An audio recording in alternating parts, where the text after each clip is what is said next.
ክርስቶስን መውደድ እንዴት? በቅዱስ ዮሐንስ አፈወርቅ። በስመ አብ ወወልድ ወመንፈስ ቅዱስ አሐዱ አምላክ አሜን።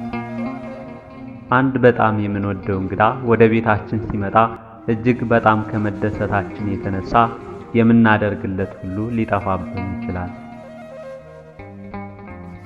እንደምንወደው እንደናፈቀን እንነግረዋለን። ከዚያም በላይ የሚወደውን እናቀርብለታለን። ባይኖረን እንኳን ስላላቀረብንለት እናዝናለን። ያለንን ቤት ያፈራውን ግን እናቀርብለታለን። ስለምንወደውና ስለናፈቀን እርሱን የሚያስከፋ ነገር ምንም አናደርግም። ብናደርግም ወዳጃችን ሆን ብለን ለማስከፋት ብለን የምናደርገው አይደለም።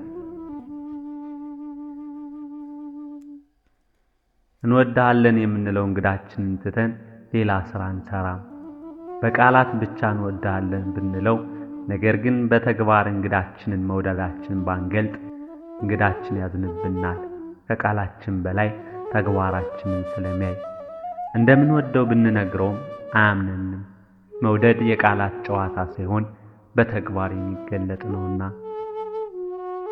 ልክ እንደዚሁ ፍጹም ሰው ሆኖ ባህሪያችንን ባሕርይ አድርጎ ወደኛ የመጣውን ክርስቶስን እንደምንወደው እየተናገርን ነገር ግን በተግባር የምናሳዝነው ከሆነ መውደዳችን ትክክለኛ መውደድ አይደለም።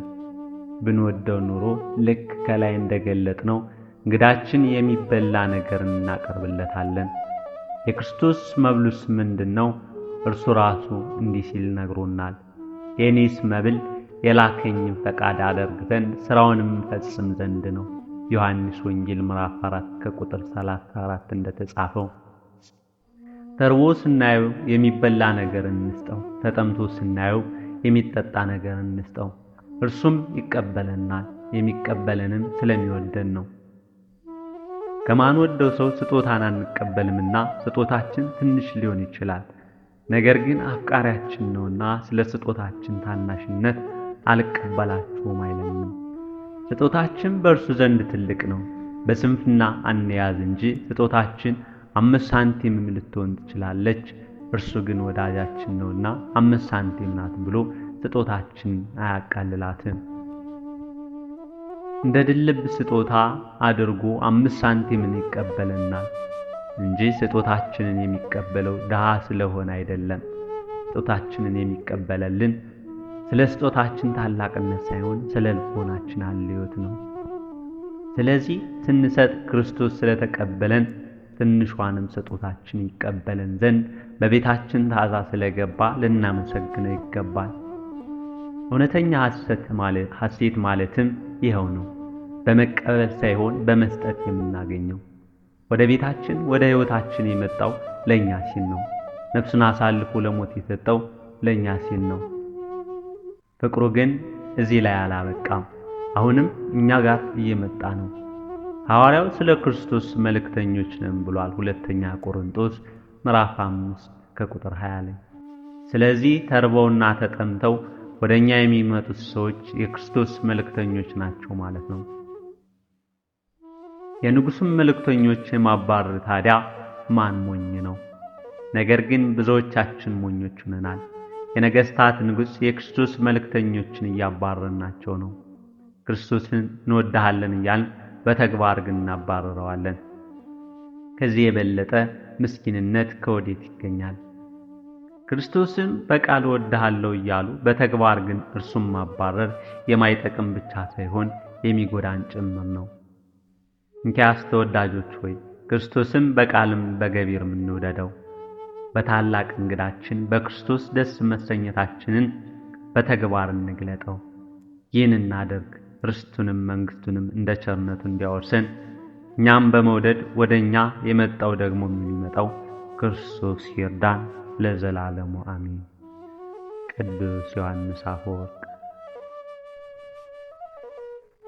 ልቦናውን ሰብስቦ መጸለይ አልችል ያለው ደቀ መዝሙር አረጋዊውን እንዲህ ሲል ጠየቃቸው። አባቴ የጸሎት መጽሐፍ ይዤ ላነብ ስል ልቦናዬ አይሰበሰብልኝም።